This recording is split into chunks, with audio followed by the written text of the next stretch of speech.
when it comes to criticism, it's really difficult because, when you're angry and you're very critical, you tend to have that angry, critical energy. And of course, when you deliver that kind of energy, you're going to get the appropriate response, which is, well, I didn't do it, or it's your fault, or that defensiveness. So I always like to tell people to utilize the sandwich technique when they're critical. And the sandwich technique is quite simple. What you do, you sandwich a criticism between two compliments. So basically, you might say something like, honey, I really appreciate all the things that you've done in our relationship, and you're really helpful with just about everything in and around the house. But I noticed that when we're done with dinner, you tend to kind of leave the food like on the table, then ants come and it gets kind of dirty. And I know that you don't want it dirty just like I don't. So I was wondering if you could really help me out here. And see if you could maybe put some of those things away, because it would really make my job a lot easier. And if you did that, I'd feel really good because I'd have a clean house and I'd feel a lot more positive about things in general.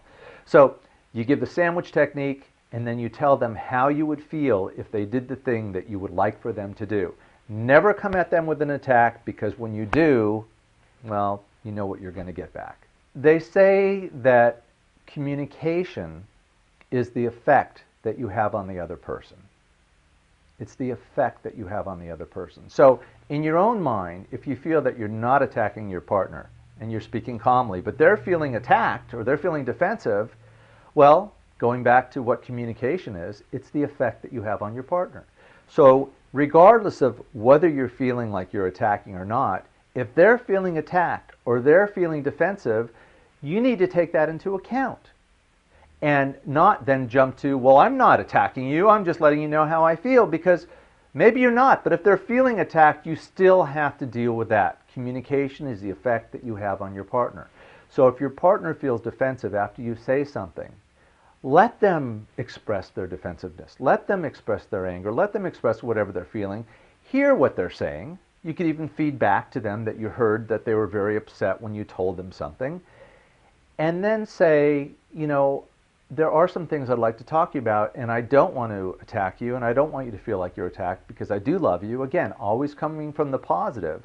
And then ask them, what could we do as a couple to resolve this issue? Because I want to be close to you. Or how can I speak to you in such a way that you see that I just want to improve the relationship and that I don't want to attack you? Let them teach you. Maybe your approach, though it's not attacking them, might feel attacking because you raise your eyebrow, and maybe they're sensitive to the fact that you raise your eyebrow, and their father raised their eyebrow to them when they were being criticized as a child. So if you find out the specifics from them as to how they would like to hear a critical comment from you, you'd be surprised. Maybe you could even yell, as long as you keep your eyebrows down, and they'll be open to hearing it. Point is, be sensitive to what your partner's needs are, and listen to them and learn from them what they need from you when you need to criticize them.